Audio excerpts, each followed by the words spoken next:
अशोक चव्हाण, अर्चना चाकूरकर विकसित भारताला साथ देण्यासाठी भाजपात आल्याचं वक्तव्य चंद्रशेखर बावनकुळे यांनी नागपुरात केलं।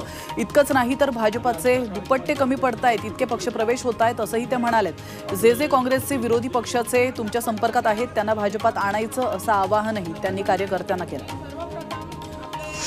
अजित पवार यांचे कट्टर समर्थक माजी आमदार विलास लांडे हे नाराज नसल्याचा खुलासा शिरूर लोकसभेचे राष्ट्रवादी पक्षाचे उमेदवार शिवाजी आढळराव पाटील यांनी केलाय।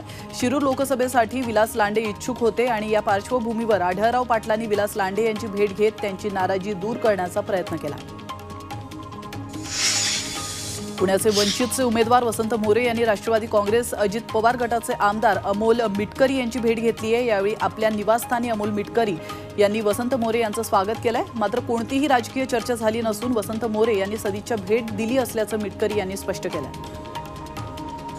अमृत नोनी आर्थो प्लस, ये एक प्रूवन फॉर्मूला। इसमें मौजूद नोनी फल के गुण और आयुर्वेदिक जड़ी बूटियां शरीर को जरूरी पोषक तत्व देने के साथ साथ हड्डियों और जोड़ों के घिसने, उनमें होने वाले सूजन और दर्द को रोकने में मदद करता है। दर्द मुक्त जीवन के लिए अमृत नोनी आर्थो प्लस।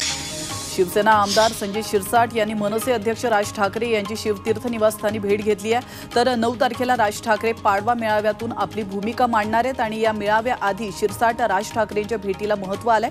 त्यामुळे राज ठाकरे महायुतीमध्ये सहभागी होणार का या चर्चांना पुन्हा एकदा उधाण आलंय।